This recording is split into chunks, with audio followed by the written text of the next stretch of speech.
Auzubillahi minasyaitonir rajim. Bismillahirrahmanirrahim. Alhamdulillahi rabbil alamin.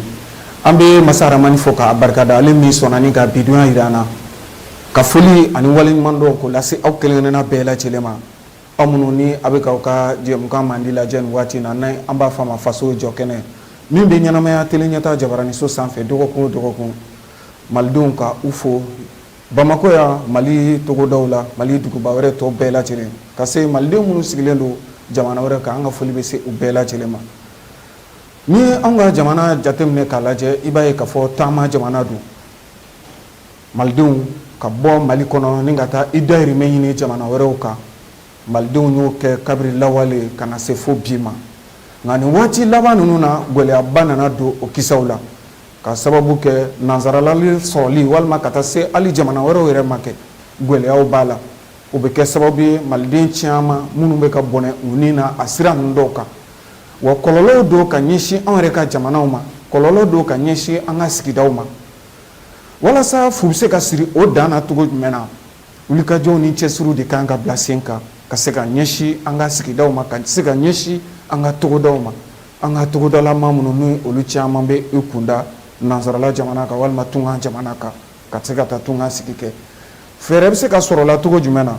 Jɛkuluba dɔ wulila an ka jamana kɔnɔna na n'a bɛ fɔ o ma ko programme Tungaranke. Programme Tungaranke ale ka wulikajɔ o tɛ dɔwɛrɛ ye ka ɲɛsin togodala dugu bɛɛ lajɛlen ma an ka jamana kɔnɔna na. Maliden minnu n'u bɛ bɔ Mali kɔnɔ ni ka taa u sigi jamana wɛrɛw kan, u tɔnɔ bɛ se ka se u ka duguw ma cogo min na, ka se k'o kɛ yɛlɛmafɛn ye. Yiriwa bɛ se ka boloda u ka sigidaw la walasa u dɔgɔninw n'u den minnu bɛ yen nɔ n'olu bɛna tunga minɛ ta, olu ka se ka o waleya in jɔ, ka se ka to sigida yɛrɛ la walima ka to i ka dugu la, ka baaraw bila sen kan, baara min ni e yɛrɛ bɛ se k'i dahirimɛ sɔrɔ a la walima k'i ka sɔrɔ k'a la, i se ka ɲɛbɔ walima Tungaranke kɔni i tɛ ɲɛbɔ o fɛ. O hakilina in taara programme Tungaranke de fɛ walasa an ka se ka faamuyaliba sɔrɔ baara in na. Programme Tungaranke yɛrɛ ye mun ye? A hakilina nana cogo jumɛn na? A bilara sen kan an ka jamana kɔnɔ waati jumɛn na? Don n'a nataw la baaraba jumɛn bɛna kɛ u fɛ ka ɲɛsin nin bɛɛ lajɛlen ma? U ni jamana yɛrɛ cɛ bɛ cogo jumɛn na? Tungarankew olu hakilinata ye mun ye programme Tungaranke la? A bɛ ka ɲɛsin dugu minnu ma, olu dugulamaw fɛla ye mun ye nin kisa ninnu bɛɛ lajɛlen na? Ninnu bɛɛ lajɛlen na kɛ ɲininkali ye min bɛna walawala an ka bi baro kɔnɔna na. An b'a jigiya k'a fɔ baro in bɛna nafa bɛna bonya kosɛbɛ kosɛbɛ aw ni ne an kelen-kelenna bɛɛ lajɛlen kan, ka bɛɛ fo ka bɛɛ waleɲuman dɔn. Programme Tungaranke ɲɛmaaba Sheikh Sall ale bɛ an bolokɔrɔ, an ye wele bila ma bi a sera ka i yɛrɛ sɔrɔ kumaso kɔnɔna na n'o ye tele ɲɛta Jabarani yɛrɛ kan. Sheikh Sall, salamu alaikum. Wa alaikum salam. Somɔgɔw bɛ di? Basi foyi tɛ somɔgɔw la. Dukɔnɔmɔgɔw bɛɛ lajɛlen. Basi foyi tɛ. Programme Tungaranke yɛrɛ baarakɛlaw bɛ cogo jumɛn? Basi foyi t'u si la, u bɛɛ b'i fo. Alhamdulilayi. Ayiwa ni ma ko k'e ka foli kɛ nin waati in na ka ɲɛsin tele ɲɛta filɛbagaw ma ani malidenw bɛɛ lajɛlen ma nin waati in na, i bɛ se ka mun sɔrɔ ka fɔ? N bɛ foli, jɔnni ka foli lase an lamɛnbagaw ma. Donc n bɛ foli kɛrɛnkɛrɛnnen lase tele ɲɛtaga ani radio ɲɛtaga baarakɛlaw ma. Tabarikala. Donc n bɛ foli lase Ɲamɛli yɛrɛ ma. Donc le fait que ils sont là ka occasion di yan, ka chance di yan. Donc n kana sigi ka se ka explication dɔ di an bɛ ka programme bila sɛgɛn nafa programme Tungaranke. Tabarikala. Donc n bɛ o foli lase i ma. N tila ka foli lase an ka lamɛnbagaw ma. Tabarikala. A diyara an ye kosɛbɛ, an bɛ i yɛrɛ fo, an b'a dɔn k'a fɔ i ka wulikajɔ n'i ka voyage ka course fanga ka bon, nka ka ci bɛɛ lajɛlen bila ka se ka na anw ka ci jaabi walima wele jaabi, an b'o bonyamasegin kɛ ka taa i yɔrɔ. Ayiwa Sheikh Sall, e ye programme Tungaranke ɲɛmɔgɔ ye, bi an ye wele ka na i ka se ka na baro sigi kɛ programme Tungaranke yɛrɛ ka wulikajɔ kan anw ka jamana kɔnɔna na. Ni maa ye ɲininka ko programme Tungaranke mun don dɛ, a bilara sen kan waati jumɛn, hakilina jumɛn nana n'a ye, e bɛ se ka mun sɔrɔ ka fɔ? Ɲamɛli, i ka ɲininkali diyara n ye. Tabarikala. I n'a fɔ n bɛ a fɔ ka caya kosɛbɛ, n tɛ sɛgɛn a fɔli la. Parce que n'i b'a fɛ i ka dɛmɛ, donc f'i ka fɛɛrɛ kɛ i b'a fɛ ka dɛmɛ mun na, i b'a fɛ minnu k'i dɛmɛ olu ka faamuya mun don. O ye tiɲɛ ye. Donc n'a faamuyali dira olu ma, a ka ca la a dɛmɛ bɛ san sɔrɔ. Dɛmɛ bɛ nɔgɔya. Donc o fana kan ka mun kɛ o b'o dɔn. O ye tiɲɛ ye. Donc o de la programme Tungaranke ye mun ye, ne ɲininkara la, donc tɛ explication janba di a la, n bɛ mot damadɔni dɔrɔn de fɔ. Donc o mot bakuruba ye jumɛn ye? programme tunkaranke ye mun ye programme tunkaranke hakilina mun b'a fɛ mɔgɔw bɛ wuli ka bɔ u bɔdugu la village la ka taga fɛn mun ɲini kɔfɛ u ka se k'o sɔrɔ u sigiyɔrɔ la so programme tunkaranke hakilina ye programme tunkaranke ye o de ye. maaw bɛ wuli ka bɔ an ka jamanaw kɔnɔ yan ka taa nansara jamanaw kan ka taa jamana wɛrɛw kan min nɔfɛ i k'o sɔrɔ k'i to i sigiyɔrɔ la. ne b'a fɔ u bɛ bɔ u bɔdugu la jamana bɛ yen mais ka bɔ bɔdugu kɔnɔ i bɛ se ka bɔ bɔdugu la ka na duguba kɔnɔ o bɛ fɔ o ma ko exode rural o b'a la i bɛ se ka bɔ i bɔdugu la ka bɔ jamana yɛrɛ kɔnɔ o ye émigration ye effectivement aujourd'hui ka bɔ i bɔdugu yɛrɛ la programme tunkaranke i bɛ bɔ ka taa mun ɲini i ka dugu kɔfɛ i ka village kɔfɛ e bɛ se k'o sɔrɔ cogo di i ka village kɔnɔ programme tunkaranke hakilina ye o de ye programme tunkaranke a nemo ka occasion di mɔgɔw ma u sigiyɔrɔw la u ka se ka u mago bɛ mun na u bɛ taa mun ɲini u ka se k'o sɔrɔ u sigiyɔrɔ la.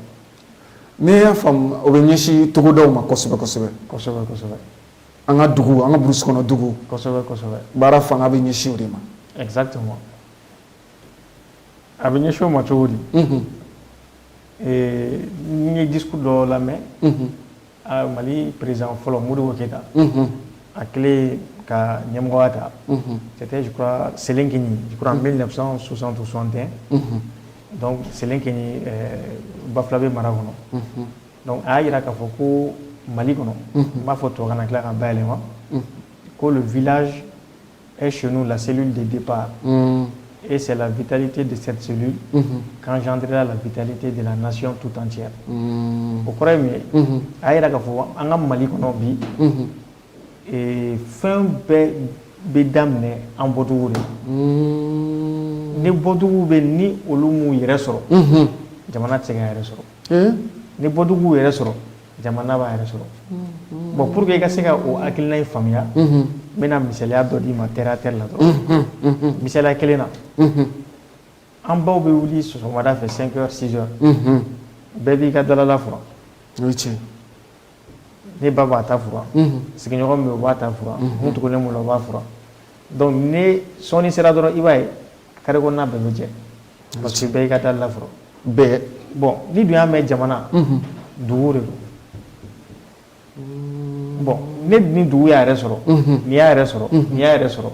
a nafa bɛ se ɲɔgɔn a bɛ se jamana de ma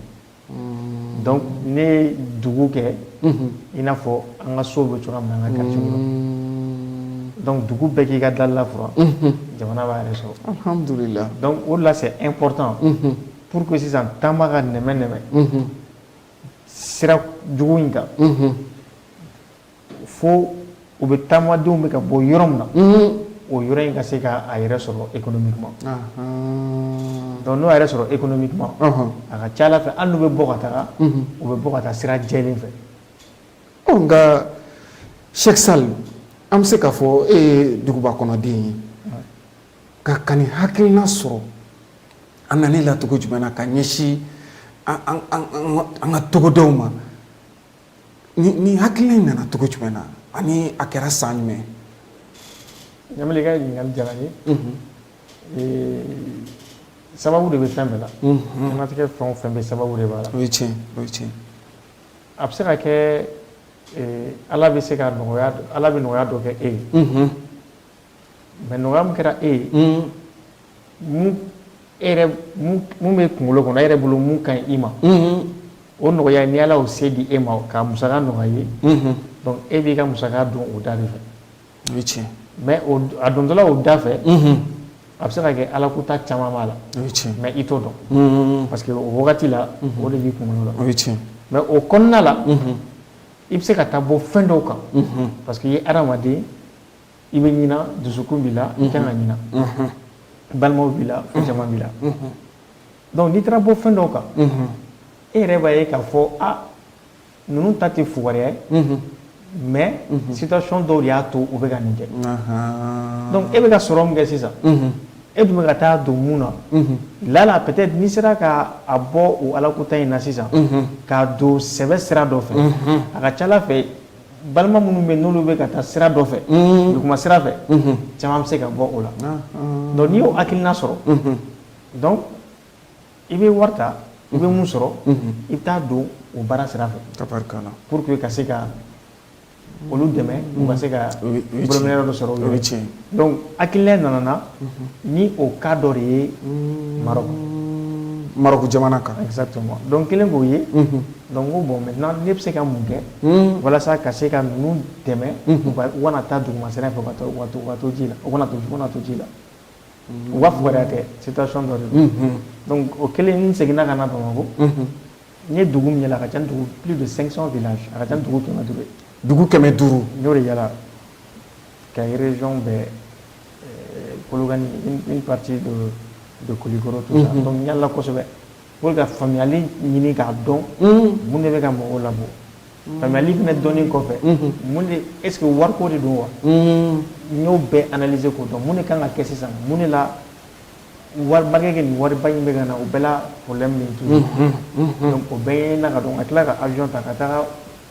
o mɔgɔw rencontrer kɔfɛ ka se k'i ka baro kɛ n'o ye ka question poser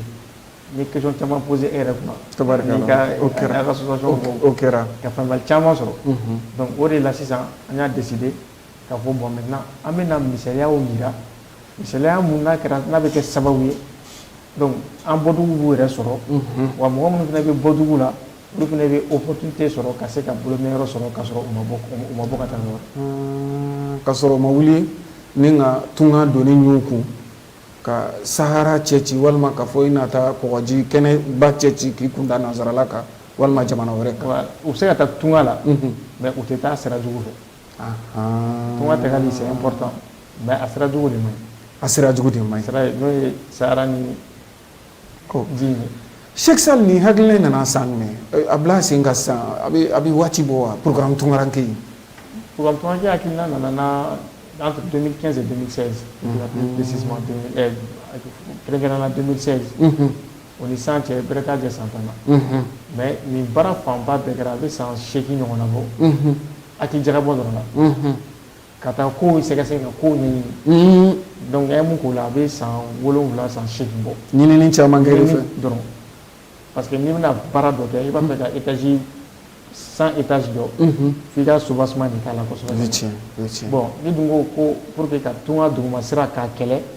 a tɛ se ka ɲɛ fo a soubassement mun b'a kɛlɛ a soubassement ka ɲɛ kosɛbɛ bon o soubassement tɛ se ka faamuya i kan ka a dilan cogoya min na san 1 san 2 kɔnɔ a ka gɛlɛn fɛn dɔw b'i échappé donc i bɛ san caman de ta donc an ta kɔni kɛra san 7 san 8 donc ka phase expérimentale kɛ erreur minnu y'o la k'olu corriger ka fɛn caman analyser donc ka sɔrɔ sisan maintenant k'a fɔ bon an bɛna na construction daminɛ sisan tabarikala an bɛ se k'a fɔ programme tungaranke a ka laɲini ye mun ye walima laɲini ba jumɛn bɛ programme tungaranke la nansaraw b'a fɔ min ma ko objectif a kun tilenna walima a ka laɲini ba ye mun ye an bɛ se ka min fɔ ka ɲɛsin teleɲɛta filɛbaw n'a lamɛnbaw ma nin waati la ɲamile programme tungaranke ka laɲini ba ye min ye ni ala ma basi kɛ a baaraw daminɛna wa n'ala sɔnna visibilité bɛna di a baaraw ma kosɛbɛ don n'a nata la ko n bɛ taa yɛrɛ tɛ kosɛbɛ ni ala sɔnna yɛrɛ bɛ caman kalama la a ka laɲini ba ye mun ye taamaden minnu bɛ kɔfɛ ni u kɛlen don jɛkulu ye n'a bɛ f'o ma ko association des ressortissants de tel village ou tel village olu bɛ jɛ ka wari min bila ka na u bɔdugu la pour que ka réalisation kɛ o wari o ka se ka na don fɛn na fɛn min bɛ kɛ sababu ye ka se ka wari yɛrɛ la munumunu ka wari yɛrɛ bayɛlɛma dugu kɔnɔ a nafa ka se ka don dugu développement na wari in ka labaara ka tɔnɔ bɔ a la ka tɔnɔ bɔ a la dugu tɔgɔ la n bɛna misaliya kelen d'i ma bi minnu bɛ o tɔn in na kɔfɛ association des ressortissants u kelen kelenna bɛɛ bɛ wari ci u somɔgɔw ma de façon séparée autonome indépendant ne bɛ tɔn na n bɛ n ka tɔn cotisation sara mais u t'a bali n ka muso ou bien n ba ou bien n balima ou bien n fa ko fana ka nasɔngɔ musaka fana kalo fana musaka fana bon o musaka min ne b'o ci ni ne balimaw y'o wari sɔrɔ village la u b'o musaka in de ta ka t'o don balo la ka t'o don essence la ka t'o don thé la u b'o don o fɛn ninnu de la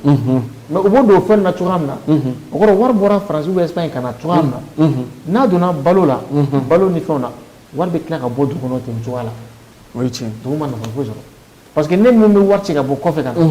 donc na ni degun ye ne sɔrɔ ne ma se ka wari ci e tɛna se ka fɛn sɔrɔ tuguni a ka gɛlɛn donc wari min bɛ ni ne b'a ci n balimaw ma village la olu bɛ taa ka taga wari kɛ ka fɛn mun san pour que quoi u yɛrɛ balo n'a ye ou bien k'u yɛrɛ mago ɲɛ n'a ye dugu kɔnɔ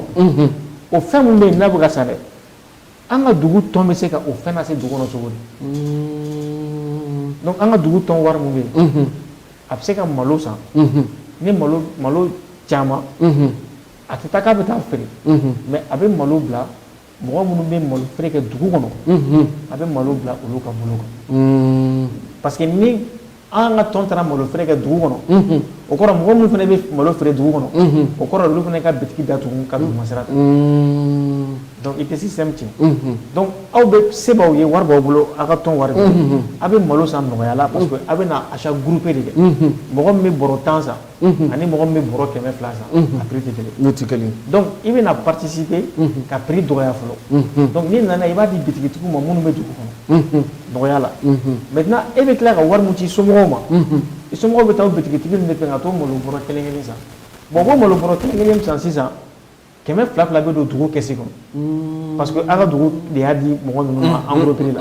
bon 200 min bɛ don dugu kɛsi kɔnɔ o wari de bɛ ta sisan ka kɛ ka dugu développer donc wari min bɛ dugu kɔnɔ fɔlɔ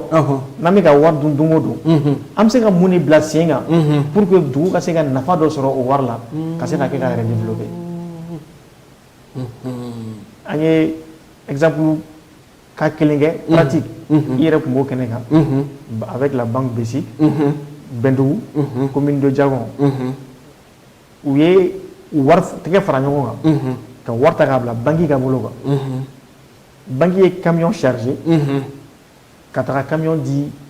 commission b'a gérer dugu kɔnɔ olu ye malo ta k'a bila bitigitigiw ka bolo kan mais a dira village min ma a village fila Bɛndugu ni Sangafe olu bɛ commune min kɔnɔ o commune village nombre ye 18 village commune de Diagon 18 village o bɛ Diagon ni commune kɔnɔna na mais dugu fila de bɛ yen minnu ye phase expérimentale kɛ n'o ye Bɛndugu ni Sangafe sisan a ma mɛ a tɛ tɛmɛ kalo kelen kan mais bi sisan an bɛ waati min na sisan olu ka phase expérimentale na bi bɛ na malo bɔrɔ a bɛ ka feere wa population bɛ k'a san bitigitigiw fɛ 4000 mais dugu 16 tɔ ninnu olu bɛ ka malo bɔrɔ san 4500 parce que dugu fila in olu ye bitigitigi caman ka commande fara ɲɔgɔn kan ka kɛ camion mais dugu tɔ ninnu na donc olu bɛ taa sanni kɛ kelen donc déjà fɔlɔ o ka ɲi maintenant malo bɔrɔ kelen n'a bɛ ka feere population ma Bɛndugu ni Sangafe kɔnɔ 4000 na 200 bɛ yen o taara dugu kɛsi kɔnɔ donc o kɔrɔ population bɛ ka malo yɛrɛ san 3800 mais dugu tɔw bɛ ka sanni kɛ 4500 bon o 200 min fana donna dugu ka kɛsi kɔnɔ a ma dɔgɔkun 3 a ma tɛmɛ o kan u y'o jiko problème dɔ tun b'u fɛ calcaire tun ka c'u ka ji la kosɛbɛ u t'a dɔn u b'a problème ɲɛnabɔ cogoya min na u ye devis fɔlɔ dɔ kɛ o taara fo 800,000 na donc an nana ni an ka hakilina ye ka f'u ɲɛna bɔ a ye 200 min sɔrɔ n'an ka population ye malo san o 200 in a ye na an ka nin kɛ ji traitement na an ka lajɛ u y'o wari ta k'o don ji traitement na bi sisan u ka ji bɛ i n'a fɔ somagère ji an tila k'a ta ka na n'a ye Bamakɔ ka traitement kɛ laboratoire national des eaux la o yɛrɛ k'a fɔ ko nin ji ka ɲi n'u ka kɔrɔlen siɲɛ 1000 ani Bamakɔ ta bɛɛ kelen u bɛ k'o ji sanuman min bi a bɔra an y'a reportage k'a kan kosɛbɛ a tɛ tɛmɛ dɔgɔkun 2 kan ni ma fili alhamdulilah donc laɲini min ye wari min bɛ yen n'u b'a ci u somɔgɔw ma village kɔnɔ u somɔgɔw b'o wari min dun musaka ni fɛnw na u bɛ taa don mun na dugu yɛrɛ sen ka ye o approvisionnement na donc wari bɛ don a la dugu bɛ tila ka o tɔnɔ kelen sɔrɔ a tila ka don a ka développement la i n'a fɔ sisan an bɛ na a site yira la a terrain yira la n'an y'a bɛɛ hectare à peu près 20 hectares comme ça u bɛna wari min bɛna sɔrɔ tɔnɔ bɛna sɔrɔ zen na donc o tɔnɔ bɛna kɛ ka o espace aménager n'a bɛ fɔ a ma ko zone économique maintenant zone économique étude de projet kɛra jusqu'à 17 études de projet maintenant o bɛna ta k'a di o commune mɔgɔ 25 pour que u ka kɛ chef d'entreprise donc u bɛna entreprise 25 na dayɛlɛ u ka commune kɔnɔ et o entreprise mugan duuru bɛ kɛ sababu ye diaspora mɔgɔ mugan duuru de bɛ kɛ chef d'entreprise ye mais o zone in bɛ kɛ sababu ye commune yɛrɛ kɔnɔna la ka mɔgɔ 12 fɛnɛ kɛ chef d'entreprise ye commune kɔnɔ ka tila ka baara di mɔgɔ 1000 ni kɔ ma commune kɔnɔ n bɛna misaliya d'i ma sisan a fɔra ko u bɛna balo ni fɛn minnu san u yɛrɛ ka circuit kɔnɔna la point diaspora kɔnɔna la tɔnɔ min bɛ sɔrɔ o tɔnɔ n'o kɛ ka zone économique aménagée zone économique la an ka fɔ sisan misali la ka fɔ bon ok an bɛna condition réunie condition bɛɛ b'a la automatisé i n'a fɔ a bɛ cogoya min na Europe ka fɔ a bɛna poulet de chair kɛ donc o kɔrɔ ye jumɛn poulet de chair poulailler 25 de bɛna jɔ o yɔrɔ in na bon ni poulet 25 jɔra o yɔrɔ in na sisan donc n'i ko ko sɛ ko saniya donc il faut que o poulet in marché ka di mɔgɔ dɔ ma mun bɛ se ka assainissement assurer ka saniya sabati donc a bɛ fɔ de sisan mɔgɔ min bɛ commune kɔnɔ n'i b'a fɛ ka kɛ chef d'entreprise ye assainissement zone économique assainissement marché bɛ d'i ma donc o bɛ kɛ entreprise bɛ créer ka d'o ma o fana bɛ commune kɔnɔ jeunes de ta olu fana bɛ équiper comme il faut olu bɛna o assainissement assurer n'i y'o fana kɛ sisan i ye baarakɛminɛnw bila yen i ye site jɔ minɛnw bɛ yen mɔgɔ adamadenw bɛ yen il faut que cogo o cogo sonyani bɛ se ka kɛ donc il faut assurer la sécurité donc sécurité fana kɔnɔna la i bɛ mɔgɔ ɲini commune kɔnɔ jɔn b'a fɛ ka entreprise dɔ créer mun bɛ se ka gardiennage kɛ yɔrɔ lakɔlɔsi o fana entreprise bɛ créer ka d'o ma o fana bɛ dugu jeunes o bɛɛ bɛ bɔ commune kɔnɔ o ti bɔ yɔrɔ si la ka na ensuite n'i y'o fana kɛ nɔgɔw bɛ yen ɲama ni fɛnw bɛ ten donc il faut que a ka traiter donc commune kɔnɔ jɔn b'a fɛ ka entreprise créer mun bɛ se ka kɛ déchet transformé ka kɛ engrais o fana bɛ entreprise bɛ créer ka d'o ma o fana b'a ka recrutement kɛ donc o b'a occuper ni assainissement kɛra ka ɲama ninnu récupérer o fana baara kɛ ensuite ni sɛw fana poulet de chair de don 45 jours u kan ka bɔ 2000 sujets o de kan ka di sujet 2000 sɛ 2000 o de kan ka di mɔgɔ kelen ma donc mɔgɔ 20 o kan ka bɛn 50 000 poulets de ma bon 50 000 poulets n'i ko k'i b'o bɔ tout de suite marché bɛ inondé donc dɔw bɛ feere à perte donc pour que o kana kɛ il faut que i ka système dɔ bila i n'a fɔ tɔw bɛ kɛ cogoya min na moderne c'est à dire au fait a bɛ faga k'a découper en morceaux k'a conserver k'a emballer donc entreprise dɔ bɛ di mɔgɔ dɔ fana ma an y'o projet étude bɛɛ kɛra k'a pratique kɛ donc walasa ni sɛ ninnu fagara sɛ ninnu bɛ se ka mara cogo min na exactement donc mɔgɔ min fana bɛ sɛ faga o fana y'a abattoir o fana entreprise bɛ d'o ma o fana bɛ ka baara bɛ kɛ o ye après n'ale fana y'o kɛ mɔgɔ min fana b'a conserver o fana bɛ yen o fana ka entreprise fana bɛ ainsi de suite nin bɛɛ bɛ bɔ commune kɔnɔ donc nin bɛɛ bɛ baara ta commune kɔnɔ wa nin kelen-kelenna bɛɛ bɛ obligatoire kɛ INPS ni AMO la wa bɛɛ bɛ tila k'i ka TDR fana sa taxe de développement régional et local donc aujourd'hui Cheikh Sall ego mɔgɔ na bɔ an ka jamana kɔnɔ bilen ka taa tunga na bilen wa ni a faamuna n'an sera k'a bɛɛ bila sen kan mais an kɔni bɛna phase an ye phase fɔlɔ kɛ filanan bɛna kɛ sisan ka zone économique aménagée bon o aménagement in o wari tɛ bɔ mɔgɔ wɛrɛ si kun o wari bɛ bɔ u bɛ ka wari min dun u ka commune kɔnɔ u ka village kɔnɔ o wari bɛ bɔ o de la ka na kɛ ka yɔrɔ aménager Cheikh Sall nin ye nafaba ye ka ɲɛsin an ka sigidaw ma ka ɲɛsin an ka togodaw ma bari ni maa min ye a ta k'a lajɛ i n'a fɔ jɛmukan daminɛ an y'a fɔ cogo min na maliden min ni o bɛ sa Sahara kɔnɔ bi maa si t'a hakɛ da dɔn maliden min n'o bɛ sa kɔgɔji kan bi mɔgɔ si t'a hakɛ dɔn walasa ka se ka nansarala lasɔrɔ hali ka farafin jamana wɛrɛw lasɔrɔ kɛ nka yiriwa k'a bila sen kan an yɛrɛ ka togodaw la togodala maaw bɛ se ka to togodaw la togo jumɛn na ka sɔrɔ kɛ walima ka se sɔrɔ u yɛrɛ ye ka sɔrɔ u mana hali Bamakɔ o ka diya k'a fɔ u na tunga donni ta u bɛ se ka bila sen kan cogo min na programme tunkaranke ka miirina n'a ka hakilinata ni wulikajɔ ɲɛsin bɛ u ma Cheikh Sall nin baara min filɛ nin e ye munumunu salo kɛ ka taa jamana caman na tunkarankew u ka yeta ye mun ye nin ko in na jamana yɛrɛ ye a faamu walima aw ni jamana cɛ bi togo jumɛn na olu bɛɛ lajɛlen na kɛ ɲininkali ye an bɛ taa sɛgɛn lafiɲɛbɔ la baro tako filanan an bɛ segin ka na i ka se ka i nɛ don ni ɲɔgɔn cɛ ka se ka walawalali kɛ aw k'an sɔn ye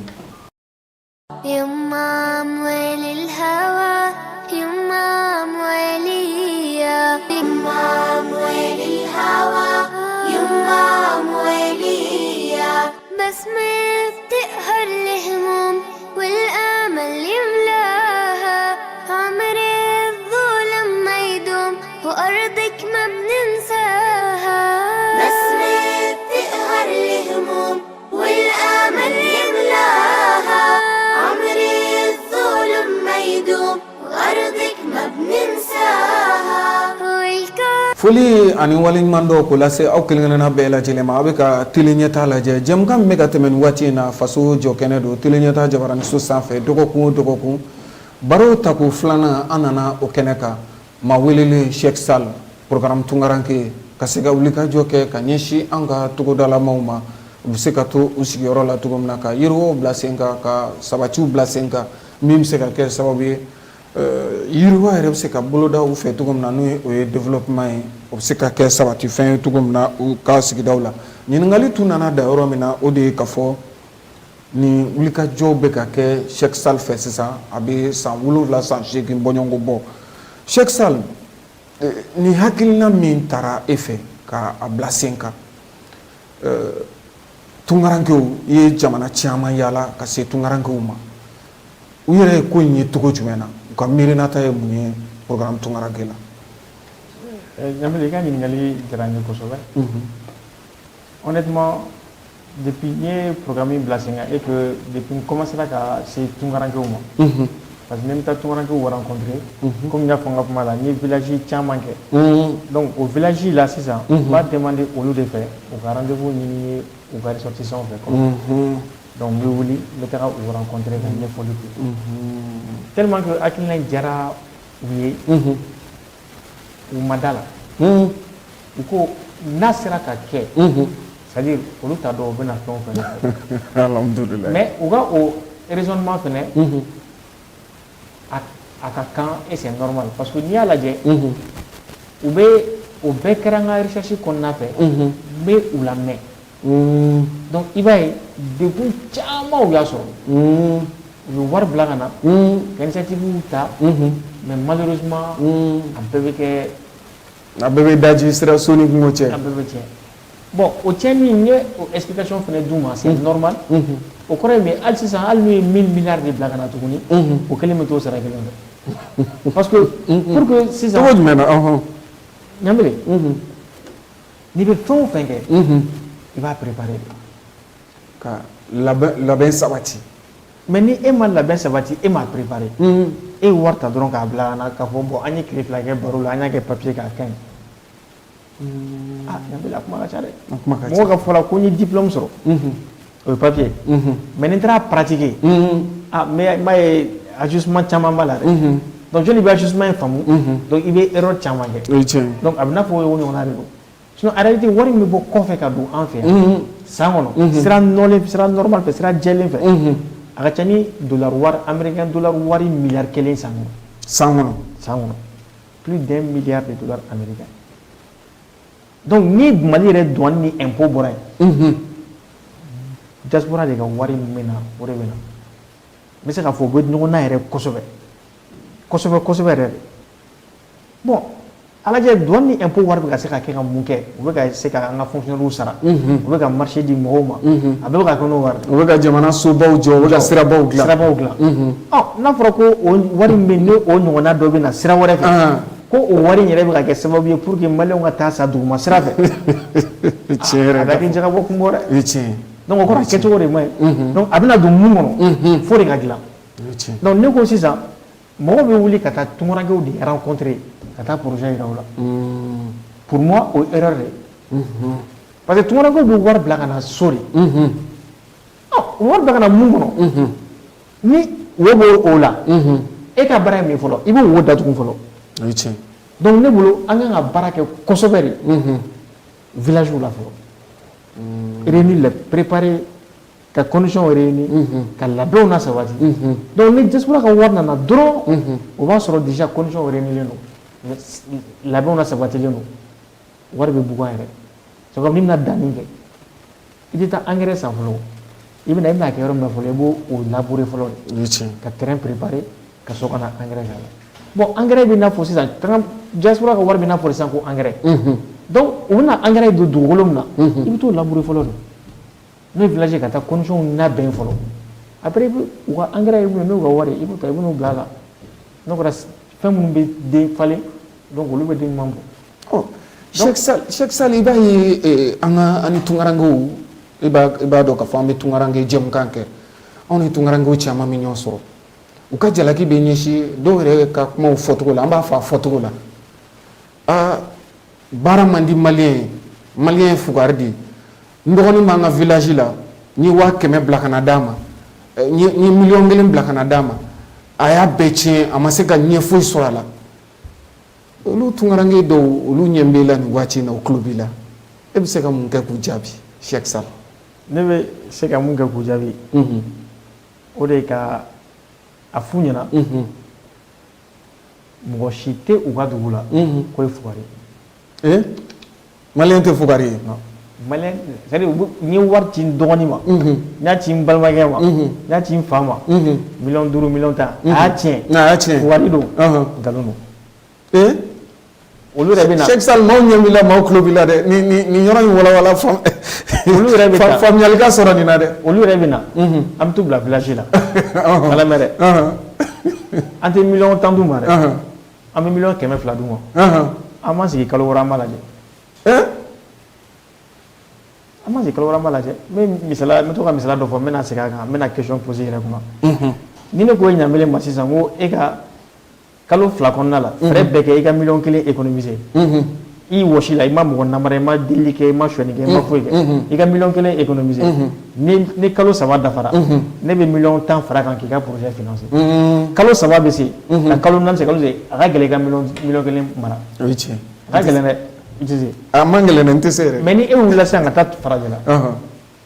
ne b'a fɔ ɲamele kalo 2 1,000,000 fara ɲɔgɔn kan n'i ye baara sɔrɔ i b'a i ka gestion kɛ ka ɲɛ kosɛbɛ kalo 2 3 i bɛ 1,000,000 mara o ye tiɲɛ nansara jamana e m'a sɔrɔ Mali la a kɔrɔ k'e fugariya ayi e y'a sɔrɔ tubabula a kɔrɔ ko e ye cɛya non donc analyse de bɛ kɛ dɔrɔn analyse ye jumɛn pour que fɛn ka sɔrɔ fo condition de ka créer ne fɔ n ka kuma la toujours fɛn bɛ na yɔrɔ min na jɔnni fɛn ka na fɔlɔ e k'o yɔrɔ labɛn fɔlɔ wa i b'o de préparer donc min bɛ ka jalaki kɛ nin i y'a fɔ cogo min na hali n'ale nana n'i ye 1,200,000 d'a ma kalo wɔɔrɔ an b'a fɔ ɲɔgɔn ye a bɛ wuli a b'a fɔ maliyɛn bɛ taa o non c'est pas ça an bɛ ka boli ka taa nanzara jamana mun na an bɛ ka boli ka taa Asie jamana mun na kuma na fɔ cogo don ni garde-fou dɔw tun ma bila ni tɛmɛsira dɔw ma yira olu bɛ ka mun kɛ bi u tun tɛ se k'a sɔrɔ donc tɛmɛsiraw de kan ka bila k'a sɔrɔ mɔgɔ bɛ mɔgɔ tɛ yen o tɛmɛsira in i tɛ se ka bɔ a kɔnɔ marifa tɛ ta busan tɛ ta kɛcogo dɔrɔn don fɛɛrɛ dɔrɔn don madama n'olu fɛɛrɛw ma bila sen kan i mana wari mugu ta k'a di cɛ o cɛ ma muso o muso ma solution t'a la solution foyi t'a la donc chaîne de don o kan ka f'a labɛn ka sabati n'a ma sabati solution t'a la an b'o la diɲɛ don o don mun n'a bɛ fɔ ko an denw depuis a fitinin a nana diɲɛ kɔnɔ an bɛ mun kɛ fɔlɔ ne den nana sisan jɔn n'a ka na jɔn ka so yɛrɛ ma fɔlɔ jɔn ni muso yɛrɛ ka furu fɔlɔ an t'a fɔ bon n ka mariage ye nin wagati ye n bɛ k'a labɛnw kɛ mais labɛn tɛ mariage financement dɔrɔn fɛn caman b'a la donc n'i ye caman k'o la sisan i bɛ sɔrɔ ka muso ladon après i b'a sɔrɔ o prépare na ci kan den fana bɛ na o cogoya la donc ni den nana éducation fana bɛ labɛn nin ka ɲi nin ma ɲi taa nin fɛ fini don fini bɔ t'i ko ainsi de suite maintenant e b'a fɛ sisan ka baara kɛ i ka dugu la maintenant e bɛna baara kɛ mun na a tɛ k'a fɔ ko ne ye 2,000,000 bɔ ko k'a don nin baara dɔrɔn na mais e y'a don baara min na matière première dɔ de b'o o la e b'o sɔrɔ cogo di est-ce que o sira préparelen don wa o kan ka na canal fɛ o canal structurelen don wa parce que ne y'o baara fana kɛ o kan ka commercialiser cogoya min na est-ce que o fana baara fana o canal fana organisé o canal fana structurelen don wa bon ne ye bila cɛmancɛ la ka 2,000,000 don a la i b'a sɔrɔ o b'a kɛ ne ye fɛn dɔ sa mais e kan ka mun kan ka to e ka fɛn bɛ sɔrɔ o sira ma organiser ne y'a sɔrɔ mun kan ka to a kan ka commercialiser o sira ma organiser donc i bɛ jɔ c'est une chaîne en réalité a bɛ bɔ yɔrɔ min na o kan ka structurer misali la a bɛ na mun na o kan ka structurer a bɛ tila ka don canal fɛ ka commercialiser o kan ka structurer misali la n'a bɛ fɔ ko wari bɛ sɔrɔ tomati la e ye tomati ba sɛnɛ ka segi caman fa tomati la ka camion caman fa a la nka i ma feere yɔrɔ sɔrɔ a la walima i ma se ka sira bɔ sira min bɛ se ka se a feere yɔrɔ la a dɔ bɛ dɔ la tomati ninnu bɛɛ bɛ tiɲɛ i bolo dɛ i dun ye ci kɛ i ye baara ba kɛ o o misaliya dɔ ye n bɛna misaliya surun dɔ fana d'i ma an b'o période la sisan n'o ye samiya ye bi n'i taara Kayi mara la c'est à dire ji bolo i tɛ se ka taa village la tellement que ji bɛ tellement que sanji bɛ ka na nin wagati in na exactement nin wagati an bɛ wagati min na sisan bon o kɔrɔ sisan olu bɛ baara kɛ u bɛ sɛnɛ kɛ nin kalo 3 in dɔrɔn de kɔnɔna la kalo 3 dɔrɔn san kɔnɔ o tɛ se ka mɔgɔ balo hectare 5 san kalo 12 la kalo 3 dɔrɔn hectare 5 hectare 10 c'est fini mais novembre bɛ se sisan i b'a sɔrɔ ji foyi t'o fala ninnu kɔnɔ mais mun de kɛ olu ye mun kɛ walasa n'i y'o sera ka sɛnɛ kɛ o ye Ala ka di ye Ala ye ji bila ka na u y'a kɛ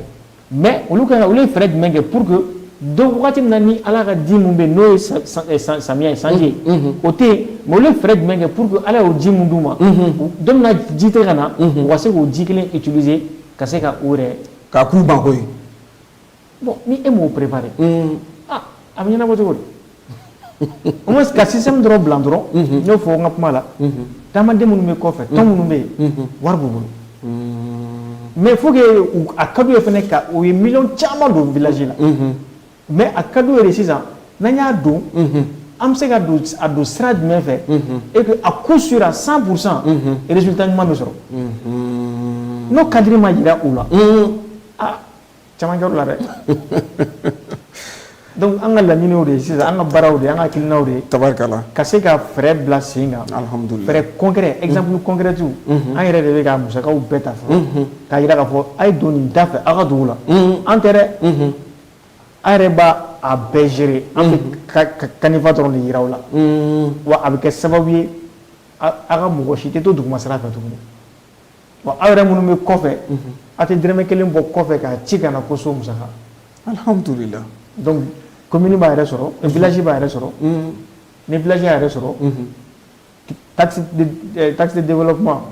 régional et local TDRL o bɛ sara convenablement comme il faut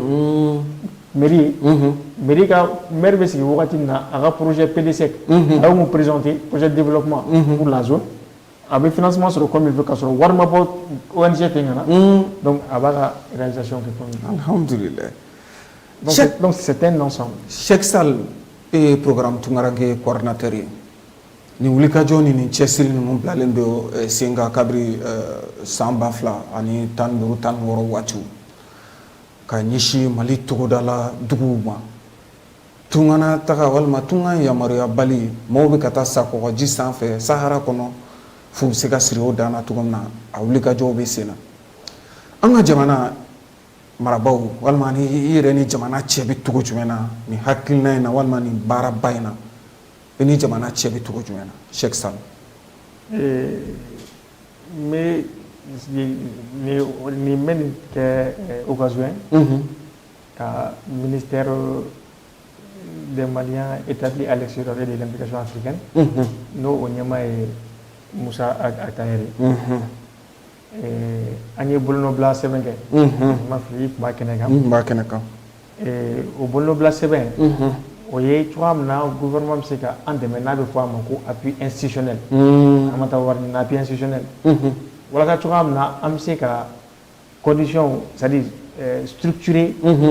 dans les zones à forte migration mɔgɔ minnu bɛ village la bɔduguw la an bɛ se ka olu organiser cogoya min na k'olu structurer donc an ni ministère ye an tɛgɛ di ɲɔgɔn ma o appui institutionnel ka bɔ a kalama an bɛ ka mun kɛ tabarikala donc an y'o bolo di ɲɔgɔn ma kɛ donc n'an ka fɛn o fɛn bɛ yen u y'an yamaruya donc an ka u tɔgɔ fɔ a la tabarikala o baara la donc fɛn dogolen tɛ Mali yɛrɛ jamana ma bi programme Tunkaranke fɛn dogolen tɛ maintenant o de hukumu kɔnɔna la an bɔra forum na sisan international la diaspora donc u y'a ministère y'a ŋaniya ta pour que n ka kɛ panéliste ye mun bɛ se ka taa kuma i ye barosigi dɔ ɲɛnamaya donc sur l'investissement de la diaspora ici au Mali donc Mali ɲɛmɔgɔw an ka ɲɛmɔgɔw b'a kalama n'an bɛ action fɛn o fɛn kɛ donc an b'u labɔ a kalama tabarikala o hakilinaw fara an ka hakilinaw kan walasa ka se ka baara daminɛ o b'a yira k'a fɔ minisiri fɛnɛ i ka nin hakilina ye walima nin baara ni nin wulikajɔ ye hakilina dɔ fɛnɛ a ye foli kɛ hakilina min na kosɛbɛ kosɛbɛ kosɛbɛ o de sababu kɔnɔ o de la kɛra sababu n'a sɔnna an ka bolonɔbila sɛbɛn kɛ tabarikala ayo o gun kelen kɔnɔna na jamana tɛmɛnen ka bɔ yen nɔ partenaire jɛkulu wɛrɛw fana b'i la i ni minnu bolo dilen don ɲɔgɔn ma ka nin baara in sabati ko bila sen kan wa n'o a bɛ fɔ o ma ko partenaire ko bɛ cogo jumɛn na bi. déjà ni partenaire minnu bɛ baara kɛ n y'a fɔ cogoya min na en fait pour que nin ka se ka bila sen kan a tɛ se ka taa foli i ka économie organisée ka économie structurée localement ka économie bila sira kan sira mun économie bɛ se ka yɛrɛ sɔrɔ bon ni dun ko ka économie organisée ka économie structurée o tɛ se ka taa banque kɔ donc o la n sera banque saba ma n bɛ BMS banque BESIC ani Corisbank ani assurance Sonavi donc n'olu tɛgɛ dira ɲɔgɔn ma walasa an bɛ se cogoya min na ka taga village ninnu na donc ka se ka habitants dɛmɛ minnu bɛ village la wa économie organisée ka a structurée donc n ka partenaire privilégié belebeleba yɛrɛ ye mun ye o ye fila de ye kosɛbɛ o ye jumɛn ye ça c'est les associations diaspora an bɛ commune minnu na olu ka association diaspora minnu bɛ tunga la ensuite ani commune mara ɲɛmɔgɔw n'o ye a maire ye donc an n'olu tɛgɛ bɛ ɲɔgɔn bolo kosɛbɛ walasa a ka se ka lawaleya parce que action minnu bɛ ka kɛ action bɛ olu de concerner directement olu de b'a kɔnɔna la directement donc ni n'olu ma tɛgɛ di ɲɔgɔn ma a ka to ka baro kɛ a ka masala fɛn caman bɛ yen i bɛ se k'o jɛ i b'a sɔrɔ hakilina caman bɛ yen réalité caman bɛ yen e t'o dɔn bon o baro de sen fɛ i b'a dɔn i kan ka ajustement kɛ cogoya min na donc ɲalala fɛn dɔ bɛ yen i b'a ye Chine i b'a fɔ a ka ɲi i ka jamana ma mais i bɛ na i b'a sɔrɔ yen réalité ni e ka jamana de tɛ kelen bon ni n'o dugu mɔgɔw ma baro kɛ i tɛ se k'o dɔn dɛ bon n'i y'o dɔn sisan i b'a lajɛ i bɛ se ka adapter cogo di i ka jamana réalité la donc programme fɔrakɛ ye o caman de kɛ a ye hakilina caman ta Turquie o développera cogoya min na a ye hakilina caman ta Inde a ye hakilina caman ta Chine donc k'a lajɛ olu sera il y a 20 30 40 ans olu tun bɛ cogoya min na ni bi u sera ka mun de kɛ pour ka kɛ nin donc k'o de fara ɲɔgɔn kan ka n'o adapter donc an ka togodaw ka réalité la donc pour que an ka se ka fɛn dɔ bila sen alhamdulillah ayiwa programme tunkaranke bila sen kan an bɛ se k'a fɔ nin ye ɲininkali ye yanni ka kɔrɔfɔw ka kun cɛ nansaraw b'a fɔ min ma ko avantage et inconvénient chaque salle baara in na i ye degun jumɛnw sɔrɔ a la nisɔndiya yɔrɔ jumɛnw fana n'i y'o olu sɔrɔ a la san damadɔ in kɔnɔna na baara in bila sen kan ka na se fo sisan ma bari wulikajɔ caman kɛra i fɛ i yɛrɛ fɔ cogo min na dugu 500 ni kɔ première région ni deuxième région na Mali kɔ ka fɛnɛ n'i ma fili diɲɛ continent 5 in fɛnɛ bɛɛ i sen sera bɛɛ lajɛlen na ka taa bɔ tunkarankew la u sigiyɔrɔw la baara in na i ye nafa jumɛn sɔrɔ a la ani degun minnu sɔrɔ a la yanni an ka kɔrɔfɔw kun cɛ Cheikh Sall n bɛ se k'a fɔ n'i bɛ fɛn o fɛn kɛ n'i ma degun sɔrɔ i ka n'o kɛ degun de b'a to i bɛ avancer o n'i ma degun sɔrɔ a la i ka n'o kɛ parce que on dit l'expérience c'est la somme de nos erreurs n'a bɛ fɔ ko expérience bɛ la c'est que i taara nin sira fɛ mun y'i sɔrɔ n'i bɛ taa siɲɛ wɛrɛ a kɛ man tɛ k'i sɔrɔ donc o kɔrɔ ye mun ye sisan e wulila k'i bɛ taa fɛn dɔ de kɛlɛ a fɛn dun bɛ sen na depuis e fufa fo ka tile halisa o degun kelen bɛ ka na bon ni e bɛna sisan k'o kɛlɛ tout de suite e ma degun sɔrɔ a kɔnɔ i ye degun sɔrɔ kuma ka ca dɛ i bɛ degun sɔrɔ mais degun sɔrɔli a bɛ sɔrɔ mun na o de ye wagati dɔ bɛ kɛ jɔnni k'a faamuya a ye n sɛgɛn mais kelen k'a faamuya a ma sɛgɛn tuguni parce que i bɛ se mɔgɔ dɔw ma ka na e yɛrɛ bɛ na n'i kunna wari ye k'i b'u dɛmɛ u b'i kɛ kalo-kalomɔgɔ u b'i kɛ namaratɔmɔgɔ ye i yɛrɛ bɛ na k'i b'u dɛmɛ tuma dɔ la o bɛ maliyɛn ka ko la mais après n kelen k'a ye k'a faamuya k'a fɔ ne ɲɔgɔnna c'est à dire mɔgɔ caman de taar'u fan fɛ ne hakilina ye k'a fɔ an bɛ n'aw dɛmɛ mais a caman labanna mun na a caman labanna u gosili la donc kelen k'o faamuya donc n y'a faamuya k'a fɔ u ka nin réaction c'est tout à fait normal donc o c'est tout à fait logique o caman bɔ n ka degun na donc o de kɔnɔna n ko sisan ne tɛ s'i ma tuguni n bɛ n'i dɛmɛ ne bɛ na de na a filɛ nin i dɛmɛ sira filɛ nin hɔn i yɛrɛ k'a kɛ so filɛ a bolikɛnɛ filɛ faut du concret donc o daminɛlen de caman ye faamuyali sɔrɔ alhamdulillah donc ne mɔgɔw tɛ aw ka foyi la aw yɛrɛ k'a dupliquer dɔrɔn ne mana nin sira bila aw fɛ pour que ne ka wari sɔrɔ ne bɛ ka kɛ min kunna o wari ne bɛ wari sɔrɔ sira wɛrɛ fɛ mun ni tɛ kelen donc degun kelen min bɛ yen n bɛ se k'a fɔ n y'o sɔrɔ o degun kelen n bɛ s'u ma wagati min na u ye n kɛ namaratɔ ye mais n kɛlen k'a faamuya donc a kunna na alhamdulillah donc sisan o ye n permettre on dit l'expansion de nos erreurs donc n'i y'a ye k'a fɔ n mankan tɛ ka s'u ma k'a fɔ n bɛ n'u dɛmɛ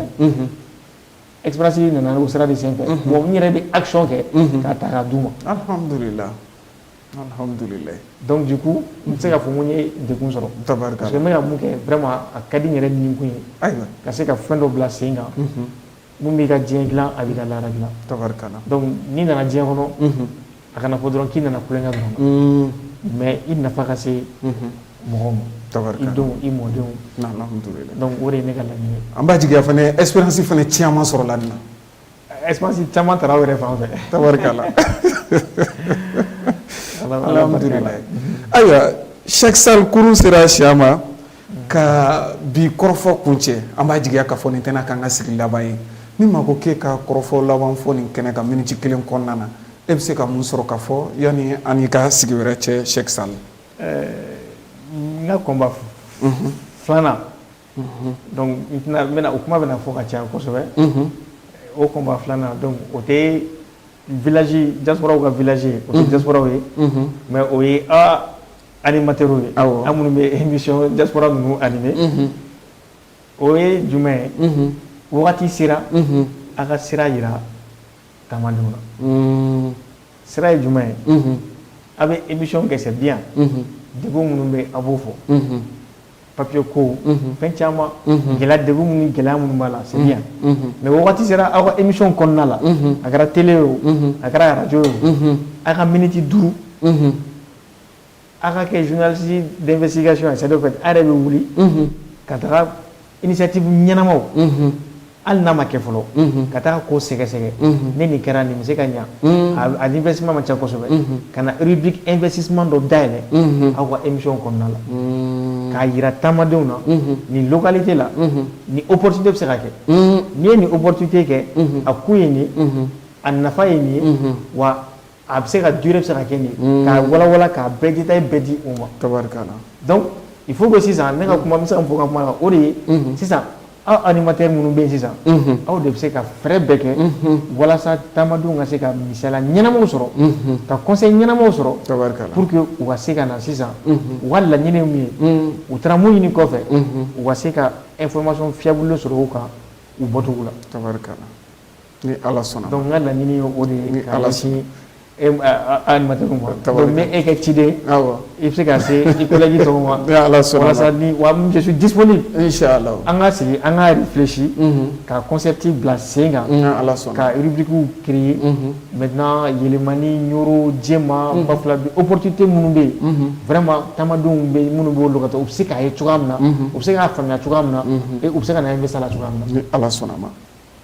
o bɛ kɛ ne bɛ se ka kuma laban n bɛ se ka mamadu b'o ci dɔ i da i k'o lase ni ala sɔnna ma an yɛrɛ ka jɛkuluba an na s'i ma don dɔ la n'ala ka jɛ barosigi bɛna boloda an ni ɲɔgɔn cɛ baara ɲɔgɔnɲɔgɔn bɛna bila an sen kan an ni ɲɔgɔn cɛ a bɛ fɔ min yɛrɛ ma ko partenariat don n'a nataw la i ni ACPD yɛrɛ ni ɲɔgɔn cɛ min bɛ se ka kɛ sababu ye hakili jagabɔ min bɔlen filɛ ka k'i fɛ nin ye nin nafa ka bon kosɛbɛ kosɛbɛ kosɛbɛ tuma caman an ye jɛmukanw kɛ tunkarankew ka degun ka se ka caman ɲɛfɔ o la nka sɔrɔ yɛrɛ bɛ se ka basigi so cogo min na walima Mali yɔrɔ bɛ zone na sɔrɔ bɛ se ka bɔ yen cogo min na k'an da don olu la k'olu ɲɛfɔ i y'a fɔ cogo min na hali n'a kɛra miniti 5 ye an ka jɛmukanw kɔnɔna na ni ala sɔnna ma don n'a nataw la o fana bɛna bila sen kan an bɛ i yɛrɛ fo k'i waleɲuman dɔn e min sɔnna k'an ka wele jaabi an b'a jigiya k'a fɔ nin tɛna k'an ka jɛmukan laban ye hali ni y'a sɔrɔ i ka kurusiw fanga ka bon kosɛbɛ kosɛbɛ nka ka to ka nin wagati ninnu accordé an ye tuma ni tuma i kana ka malidenw bilasira nin hakilinaba ninnu na n'o ye programme tunkaranke ka hakilinaw ye an b'a jigiya k'a fɔ o tɛna kɛ dɛsɛfɛn ye tele ɲɛta filɛbaw ni a lamɛnbaw yɔrɔ ka i fo ka i tagama ɲɔgɔn fo n'o ye an ka patron ye Magani an ka patron tɛ an ka patron don alhamdulilayi ayiwa nin bɛ dansigi kɛ bi émission na ni o ye aw ka jɛmukan ye faso jɔ kɛnɛ maa welelen ye programme tunkaranke ni o ye jɛkulu ye ale yɛrɛ ɲɛmaaba ye Sheikh Sale an tun y'a wele ka na ka wulikajɔ kɛ ka ɲɛsin an ka togodala duguw bɛɛ lajɛlen ma u ka wulikajɔ walima sifinnakaw bɛ yoroli min kɛ walima ka yarali min kɛ ka na duguba kɔnɔna na a ka diya ka tunga minɛ ta ka taa tunga na bolo bɛ se ka kan cogo min na walima fu bɛ se ka siri o dan na cogo min na yiriwaw bɛ se ka boloda cogo min na ka togodalamaw yɛrɛ to togodaw la ale kɔni nan'i da don kuma kɔrɔfɔ fanbaw la ka ɲɛfɔli kɛ ni ala sɔnna ma don n'a nataw la an na ɲɔgɔn sɔrɔ ka se ka jɛmukan wɛrɛw bila sen kan k'aw bɛɛ fo k'aw bɛɛ lajɛlen waleɲuman dɔn k'an ka dugawu kɛ ala k'an ka jamana basigi ni ka a kolo suma jɛkulu in yɛrɛ ni walima baara in yɛrɛ ni o ye programme tunkaranke ye ala ka barika don a la ala k'an ka sigi ni ɲɔgɔnna wɛrɛw caya an ka jamana kɔnɔna na ka bɛɛ fo ka bɛɛ waleɲuman dɔn alamisa wɛrɛ an na ɲɔgɔn sɔrɔ ni jɛmukan wɛrɛ ɲɔgɔnna wɛrɛ kɛnɛ kan ni ala sɔnna ma an b'a fɔ shukran.